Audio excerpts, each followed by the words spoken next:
Police find tunnel inside KFC. Stop cold when they realize who's on the other side. As he crept ahead through the abandoned restaurant, the only sound echoing through the empty building was the muted clunk of his steel-toed boots on the tiles. He quietly walked past the filthy deep fat fryer and moved toward the back of the kitchen. With his muscles coiled, he rounded the corner and stopped dead in his tracks. When he saw the 8-inch hole, he called for backup.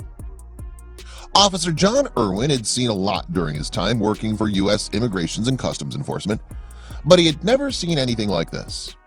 It all began when HSI Special Agent Scott Brown had put him in charge of a raid on a KFC building in Arizona. Brown had received an anonymous tip-off that led him to believe that the fast food chain was hiding more than their trademarked 11 secret herbs and spices.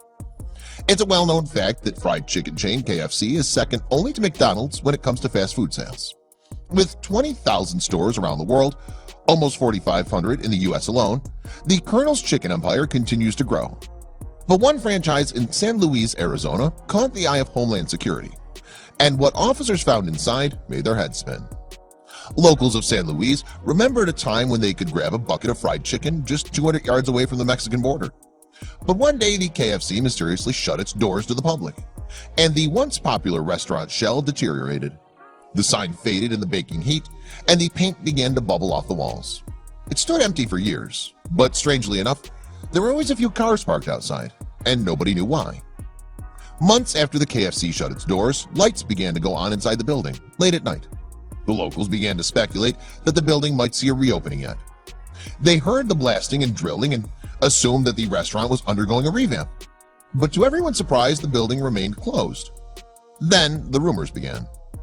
Some people had heard that the KFC had been bought by a corporate giant, while others had heard through the grapevine that it had been bought by a wealthy man in the area.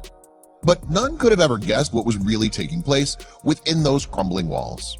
Indeed, it took months for officials to piece the clues together. Late one evening, HSI Special Agent Scott Brown's personal cell phone rang.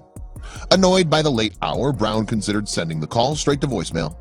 But then a strange feeling came over him. He answered gruffly, but he never dreamed that the man on the other end of the line would give him a tip-off like this. He had to get a warrant, and fast. Immigration and Customs Enforcement applied for a warrant to search the defunct KFC building. When it was granted, Officer John Irwin was dispatched to head the team of ICE agents.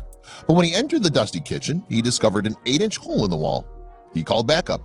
They began to chip away at the plaster surrounding the hole, revealing a deep shaft. What had they found? Officer John Irwin shone a flashlight into the pitch-black shaft and was astounded to see hundreds of wooden planks lining the walls. The team carefully climbed inside, down into a dark passageway. The tunnel was 3 feet wide and 5 feet tall, large enough for a man to fit easily inside. Officer Irwin took a deep breath, and then he disappeared into the tunnel. The officers followed, walking along the tunnel quietly and praying that armed guards weren't waiting for them on the other side. But just how deep did the passageway go? And what would they find?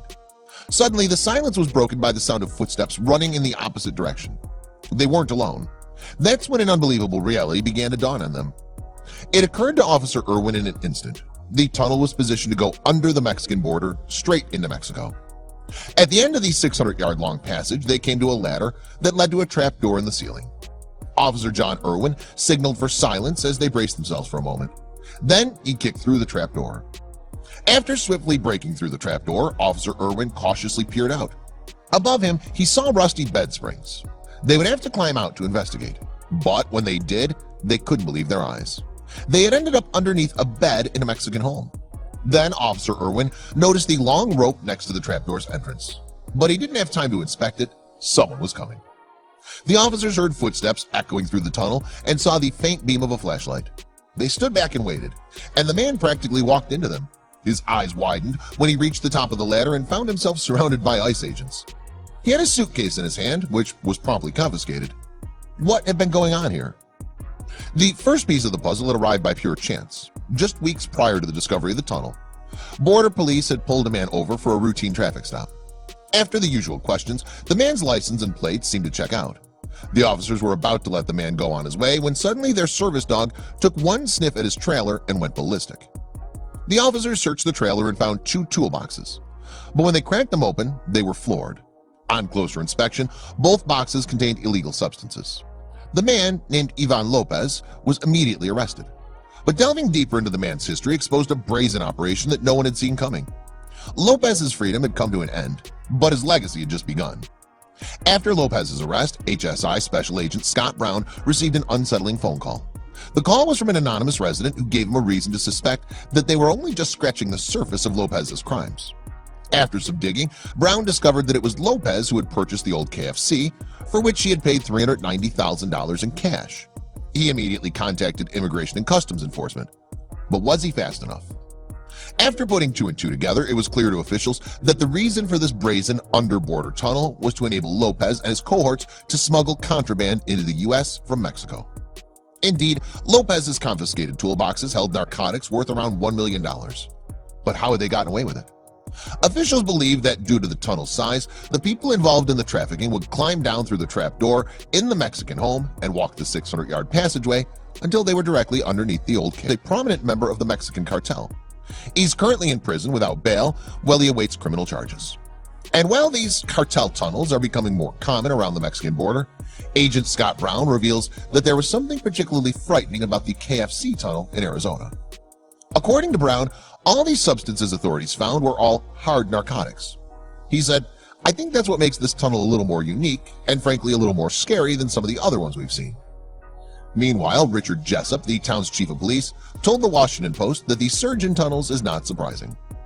"Generally, along the southwest border, every couple of months we're encountering a tunnel," Jessup explained. "Of course, if you can't go over the wall, you go under it. And while most of these tunnels are left unfinished, some aren't. And the KFC tunnel was the longest cartel tunnel by any means. In 2016, agents discovered a tunnel in San Diego, California that was nearly half a mile long, ending in Tijuana, Mexico. And it's even not the first to start in San Luis either.